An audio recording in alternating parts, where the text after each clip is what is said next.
નમસ્કાર ગુજરાત. આજના મુખ્ય ખેડૂત સમાચારમાં આપણે જાણીશું કે ટેકાના ભાવે તુવેર પાકની ખરીદી કરશે રાજ્ય સરકાર. આ રાજ્ય સરકારનો સૌથી મોટો નિર્ણય. વાત કરી લે ગુજરાતમાં ભૂકંપના આંચકા અનુભવાયા. મહાકુંભમાં ભાગદોડ બાદ થયા 5 મોટા ફેરફારો. વાત કરી લે ગુજરાતમાં 7 જિલ્લામાં થશે માવઠું. આ તારીખથી સુરતમાં હેલ્મેટ થશે ફરજિયાત. વાલી દીકરી માટે ગુજરાત સરકારે ખોલ્યો 3000 કરોડનો પટારો. 30 એપ્રિલથી શરૂ થશે 4 ધામની યાત્રા. મુંબઈમાં પેટ્રોલ ડીઝલના વાહનો પર પ્રતિબંધ કરવાની તૈયારીમાં. વીઆઈપી કલ્ચર પર અંકુશ લગાવો તેવું કહી રહ્યા છે રાહુલ ગાંધી. તો જાણીએ સંપૂર્ણ સમાચાર વિગતે. તો સૌથી પહેલા સમાચાર આપણે સામે છે કે ટેકાના ભાવે તુવેર પાકની ખરીદી કરશે રાજ્ય સરકાર. કૃષિ મંત્રી રાઘવજીભાઈ પટેલની અધ્યક્ષતામાં મળેલ બેઠકમાં આગામી સમયમાં તુવેર પાકને ટેકાના ભાવની ખરીદી કરવાનો મહત્વપૂર્ણ નિર્ણય લેવાયો છે. ખેડૂતના ગ્રામ્ય કક્ષાએ ઈ ગ્રામ કેન્દ્રો તથા વીસીઈ મારફતે ઈ સમૃદ્ધિ પોર્ટલ પર વિનામૂલ્ય નોંધણી કરાવી શકો છો.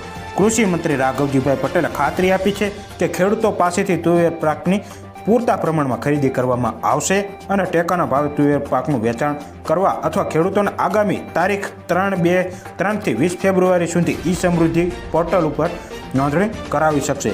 અને રાજ્યમાં ટેકાના ભાવે તુવેરની ખરીદી માટે 206 ખરીદ કેન્દ્રો સૂચિત કરવામાં આવ્યા.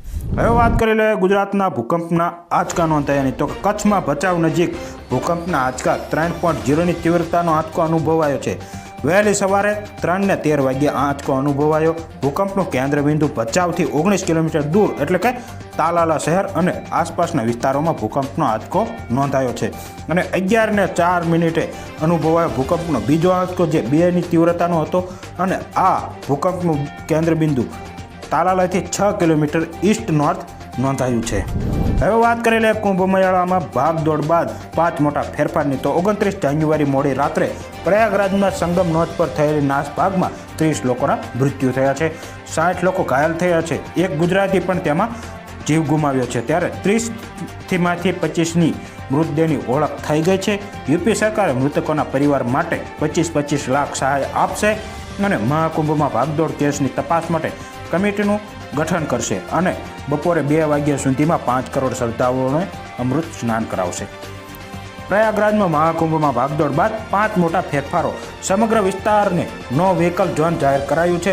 એક પણ વાહન વગર અહીં તમારે એકય વાહન લઈ જઈ શકશો નહીં. વીવીઆઈપી પાસ જે હતા તે પણ રદ કરવામાં આવ્યો છે. 4 વ્હીલરનો પ્રવેશ સંપૂર્ણપણે બંધ કરી દેવામાં આવ્યો છે. અવરજવર માટે રસ્તા વન વે કરવામાં આવ્યા છે અને નજીકના જિલ્લાઓમાં આવતા વાહનોને જિલ્લાની સરહદે જ રોકવામાં આવ્યા છે. તો આ જે નિર્ણયો છે તે 4 ફેબ્રુઆરી સુધી કડક અને પ્રતિબંધથી અમલ કરવામાં આવશે. વાત કરી લે ગુજરાતમાં 7 જિલ્લામાં થશે માવઠું. ગુજરાતમાં ફેબ્રુઆરીના પહેલા સપ્તાહમાં કમોસમી વરસાદની આગાહી કરવામાં આવી છે.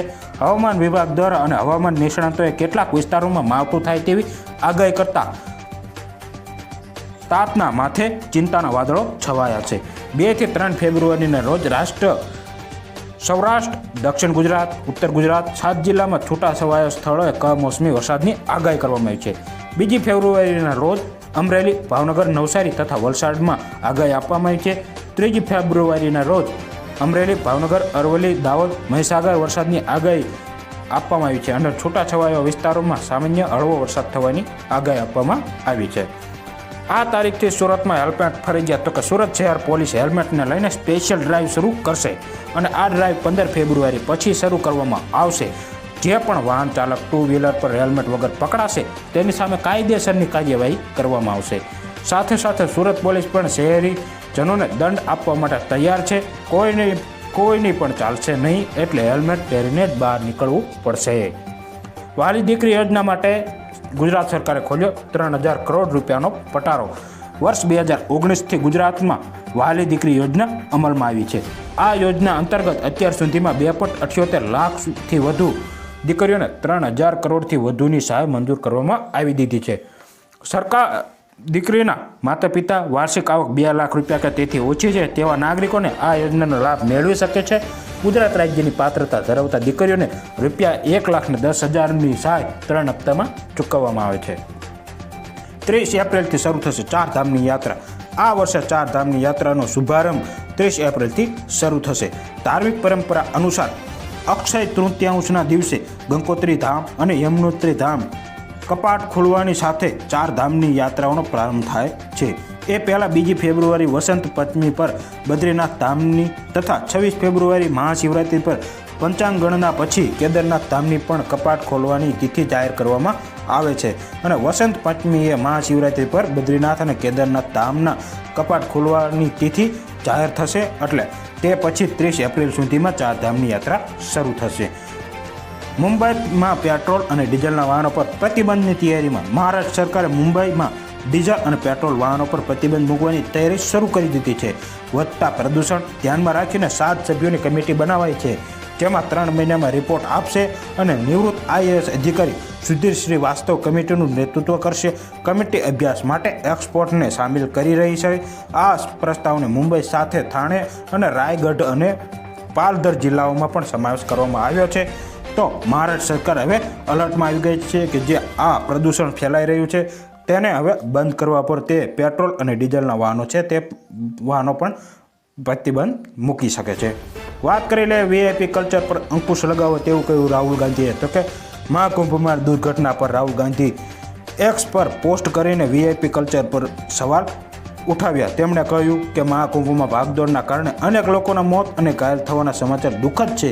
આ દુઃખદ ઘટના માટે અણધડ વહીવટ અને શ્રદ્ધાળુઓ કરતાં VIP લોકો પર પ્રશાસનનું વિશેષ ધ્યાન જવાબદાર છે. એટલે VIP કલ્ચર બંધ થવું જોઈએ અને સામાન્ય લોકોને સારી વ્યવસ્થા કરવી જોઈએ તેવું કહ્યું રાહુલ ગાંધીએ.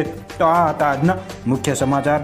જાણીશું બીજા આપણે આવતા એપિસોડમાં.